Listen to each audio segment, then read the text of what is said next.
Welcome to the weekend. I'm Jonathan Capehart, along with Eugene Daniels and Elise Jordan, who's in for Jackie Alamany. There was a dramatic and shocking escalation in the Trump administration's immigration crackdown yesterday. Newark, New Jersey Mayor Ras Baraka was handcuffed and arrested on trespassing charges outside an ICE detention center. Along with the mayor, 3 members of Congress had attempted to gain access inside the building known as Delaney Hall. Video showed the chaotic scene as agents manhandled some of the members. Mayor Baraka was released from custody last night and said he didn't break any laws. He spoke with our colleague Jen Psaki. I think they completely violated my rights. I'm the mayor of the city. I have the right to go anywhere in this city, particularly in places where I think our laws are being violated. The escalation in Newark came shortly after a federal judge smacked down another extreme action from the administration, ordering the immediate release of Tufts student Rumeysa Ozturk from ICE custody. As the administration's immigration crackdown intensifies, White House Deputy Chief of Staff Stephen Miller says the Trump administration is looking at ways to end due process protections for migrants. Well, the Constitution is clear, and that, of course, is the supreme law of the land, that the privilege of the writ of habeas corpus can be suspended in a time of invasion. So I would say that's an option we're actively looking at. Look, a lot of it depends on whether the courts do the right thing or not.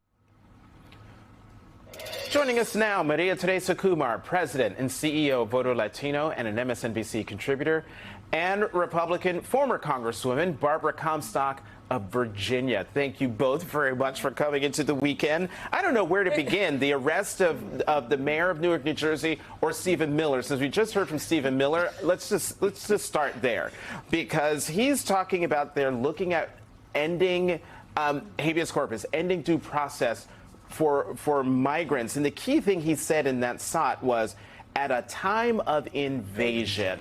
And the Trump administration says that what's happening at the border is an invasion. Congresswoman, how do you think they're just looking at it, or do you think they're biding their time and they're going to go through with ending habeas corpus? Well, listen, Stephen Miller is not a lawyer, and he shouldn't be playing one on TV. I mean, he keeps going out and talking as if he is a lawyer, and the Supreme Court has been, saying again and again that these actions are not legal.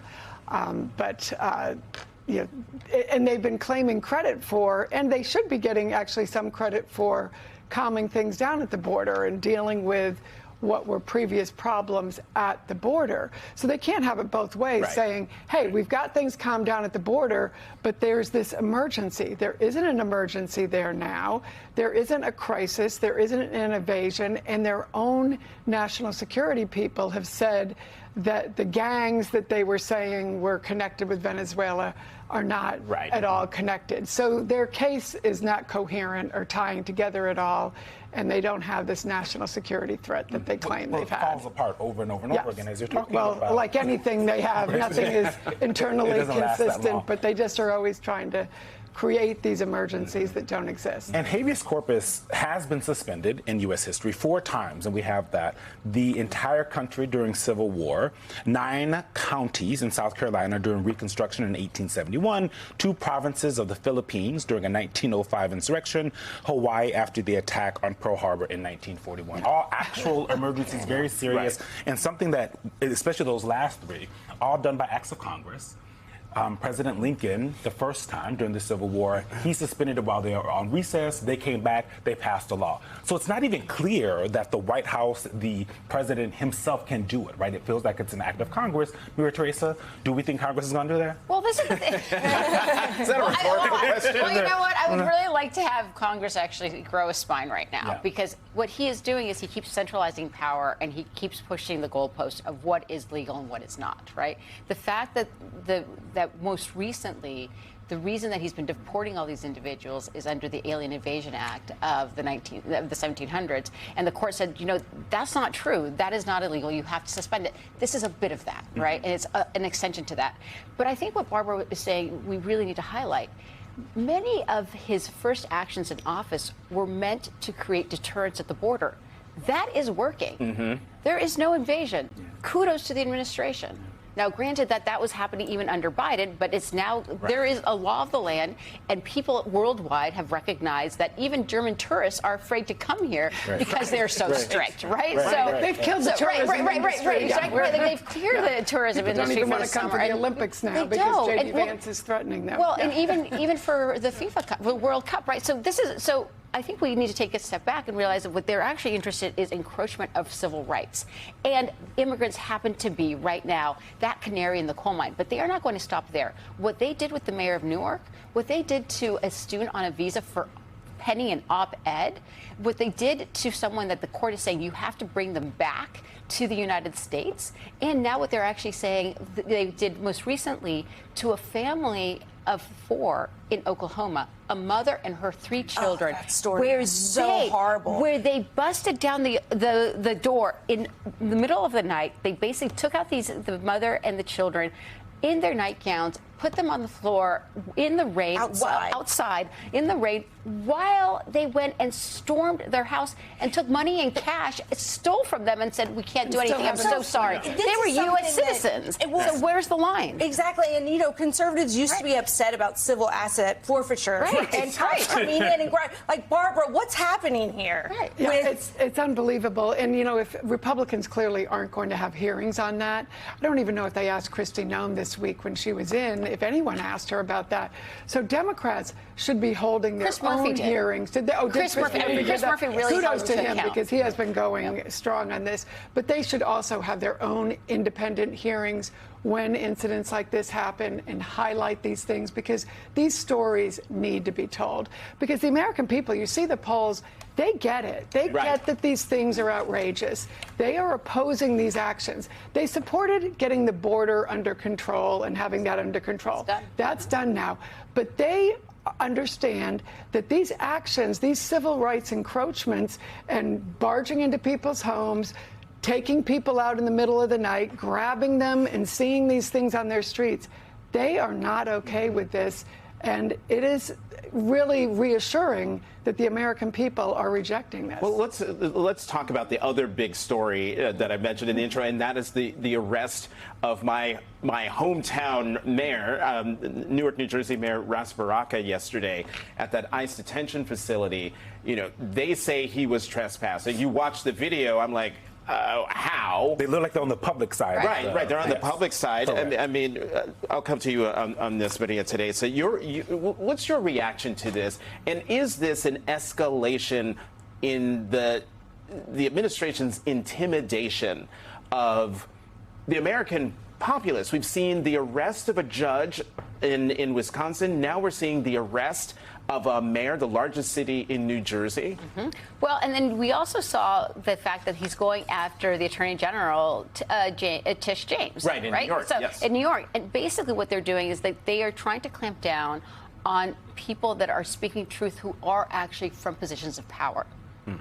AG Tish has power. The elected mayor has power, and the judge has power, and they're saying, we are trying to clamp you down because we don't believe what you're saying. But going back to what happened to the mayor of Newark, New Jersey law says that you cannot have an ICE detention facility. He was basically abiding by the law, making sure that people there were fine, but at the same time saying, you are breaking the law. So he was doing his service as a public servant, an elected official, saying, I want to make sure that you are abiding by the law. And let's also recognize that the industry that right now is booming is the detention facility industry. Yes. That is a private industry. He went into a private industry that is being paid by taxpayers, and taxpayers, to your point, are saying this is not how we want to spend our money. I was just on a chain, big donors. big donors, right? No, I was just on a group chain here in Washington D.C. among mommies. It's my neighborhood group chain, and they were flagging that they were actually in Forest Hills on playgrounds looking for nannies in Washington, D.C. Wow. That's not what we signed up for. And everybody's saying, well, I thought he just meant the criminals. No, he meant basically anybody who he feels is not siding by the way he views the law. And in this case, the mayor was actually doing his duty. And he said, you know what, we want to stop you. But the more people wake up and basically continue pressing them and saying that you cannot change the goalposts on the law, that is when they back down. But so much of this is the point, right? The chaos is the point. The fear is the point, right? They want members of Congress, or 3 members of Congress there from New Jersey who were there putting their bodies on the line to try to stop the mayor from getting snatched up. They want to stop mayors from going. They want to stop judges from doing things. Those implicit threats they have. And it's this authoritarian. Exactly. It's intended to silence people, to intimidate. Yeah. It's worked with the Republican Congress. Yes, and now they go after the press. They've gone after lawyers, but they've gone after government officials, the national security, professionals. But now they are going after the private sector too. Their DEI operations. They're now going after private companies. There's, not just private companies who get contracts.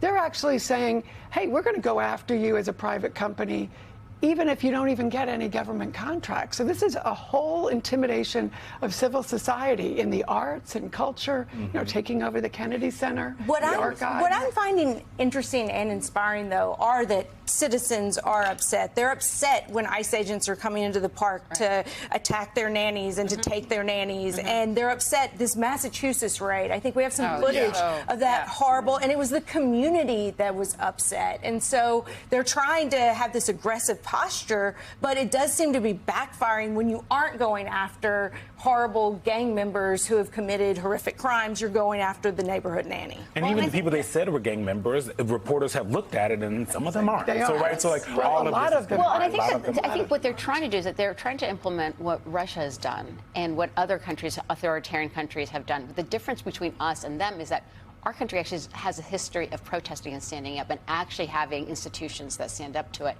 And that is where they're miscalculating that when you do go too far, regardless if you're Republican, Democratic, Libertarian, or Independent, we actually stand up and say, that is not a line we're going to cross. Yes. Well, they don't want to try and pass any of this in Congress. They just want to do they can't. With their 3-vote margin in the House. They just want to push it from the top down and say, we can do this. Everything is unilateral from Trump. And half the time, he doesn't even know what he's doing. You ask him and he says, I don't know what I'm doing. He said, call DHS. Or he says,